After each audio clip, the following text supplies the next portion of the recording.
bien, salut tout le monde, c'est Iphonatro, j'espère que vous allez tous très bien, en tout cas moi ça va super. Aujourd'hui on se retrouve pour un nouveau test d'un jeu, c'est I Am Bread. Le jeu est déjà disponible depuis un petit moment sur les plateformes suivantes, Windows, Mac et PS4. Le portage sur iOS vient d'arriver il y a quelques temps, donc je vous propose aujourd'hui de le tester. Alors attention, le jeu est disponible sur pas mal de plateformes, donc iPhone, iPod Touch, iPad, soit iOS 8 minimum. Seulement les développeurs ne peuvent pas garantir une qualité optimale sur les appareils suivants, iPad 2, iPhone 4S, iPod Touch 5G, iPod Touch Mini 1G. Donc ça veut dire que le jeu fonctionne bien sur ces appareils, seulement la qualité peut être altérée, c'est-à-dire que le jeu peut laguer, le téléphone peut beaucoup chauffer, donc à vous de voir avant de l'acheter.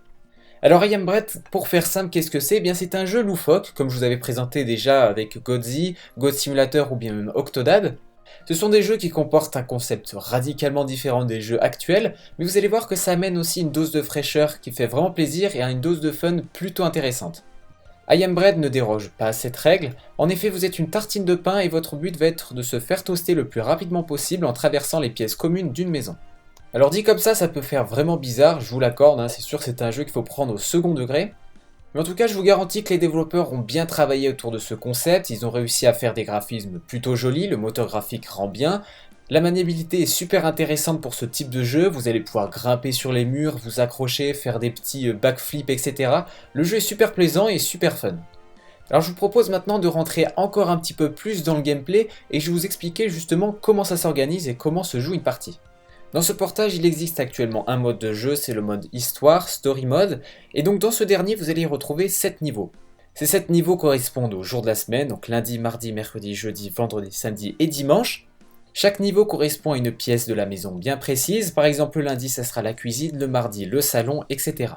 Vous l'aurez compris, plus vous avancez dans les niveaux, plus la pièce sera spacieuse et donc plus difficile. Une fois le niveau sélectionné, vous allez donc devoir incarner votre tranche de pain de mie. Première chose à faire, c'est de repérer l'environnement et chercher une source de chaleur pour pouvoir vous faire toaster le plus rapidement possible. Les sources de chaleur sont complètement différentes, en effet ça peut aller du simple toaster ou bien même à une allumette.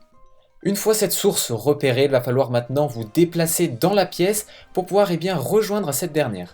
Bien entendu, c'est là où ça va se corser, la maniabilité est complètement différente et elle se rapproche même du jeu Octodad. Il existe 3 modes pour se déplacer, alors le premier c'est de faire glisser votre doigt en le relâchant sur l'écran tactile. En procédant comme ceci, la tartine va se décoller du sol et va faire un bond vers la position où vous avez pointé.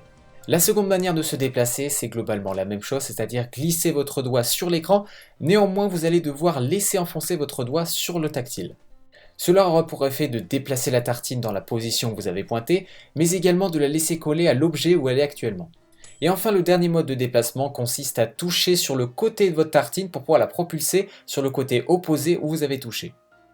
Quand vous vous déplacerez, vous rencontrerez sûrement des objets qui vont altérer votre comestibilité. En effet, si vous déplacez la tartine sur des arrêts de poisson, sur une litière de chat ou bien même par terre sur des traces de pas, vous perdrez donc des points de vie entre guillemets, donc ça s'appelle la comestibilité, c'est une barre qui est à 100% au début, elle va descendre progressivement en fonction de sur quoi vous êtes, et puis si vous atteignez 0, la partie est terminée. Vous devrez donc user de stratégies pour essayer d'éviter tous ces objets, ou au minimum du moins, pour essayer de vous faire toaster avec un maximum de comestibilité.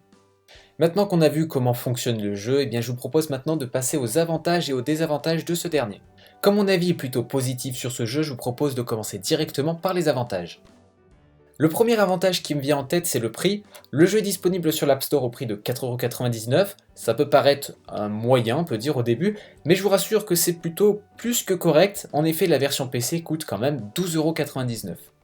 Alors il est vrai que la version iOS et la version PC diffèrent un petit peu, vous n'avez pas les mêmes modes de jeu, d'ailleurs on va y revenir un petit peu plus tard dans les désavantages. Néanmoins je vous rassure, pour 8€ d'écart, vous ratez quelques modes de jeu qui sont pas super intéressants non plus, donc c'est tout bénef pour la version iOS. Le concept est un autre avantage du jeu, je vous l'ai déjà développé un petit peu plus tôt dans cette vidéo, donc je vais pas trop en revenir dessus. La maniabilité a été bien retranscrite au niveau du tactile.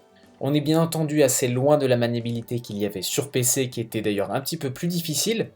Par exemple, sur la version PC, vous avez une touche qui contrôlait chaque coin de la tartine, c'est-à-dire que vous pouvez vous agripper sur le coin inférieur droit, inférieur gauche, etc. en appuyant sur une seule touche. Il est vrai qu'on perd donc en jouabilité, néanmoins il faut savoir que ce n'était quasiment pas faisable sur tactile. Imaginez pouvoir contrôler 4 bords comme ça, il faudrait glisser, ça serait absolument immonde, surtout pour les appareils qui auraient un petit écran, donc je pense quand même que c'est un point positif, ils ont quand même réussi ce portage. Je vous propose maintenant d'aborder les désavantages de I Am Red. Comme je vous l'ai dit plus tôt, la version iOS et la version PC sont quand même différentes, il y a beaucoup de modes de jeu qu'on n'a pas sur la version iOS. À l'heure actuelle où je fais cette vidéo, il existe uniquement le mode Story sur la version iOS. Toutefois, il n'est pas impossible qu'ils mettent à jour le jeu en rajoutant quelques modes. Petit point négatif au niveau de l'optimisation, avec un iPhone 6 Plus iOS 9.0.2, je suis en 30 fps avec quelques chutes par moment. On aurait aimé du 60 fps constant comme sur Octodad par exemple, mis à part ça il n'y a pas de gros problèmes d'optimisation donc le jeu est plutôt correct dans l'ensemble. Le jeu est relativement assez court, en effet vous avez seulement 7 niveaux. Alors attention, ce ne sont pas des niveaux qui se terminent une minute montre en main.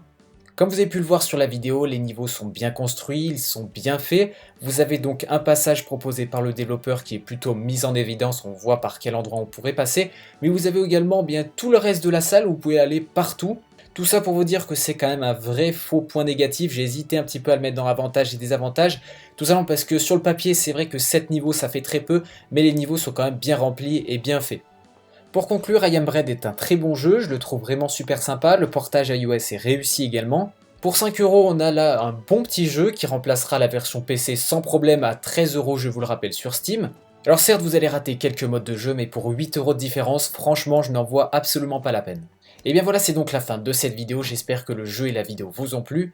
N'hésitez pas à réagir dans l'espace commentaire, c'est fait pour ça. On se retrouve à une prochaine, c'était Phone Intro, allez, ciao tout le monde.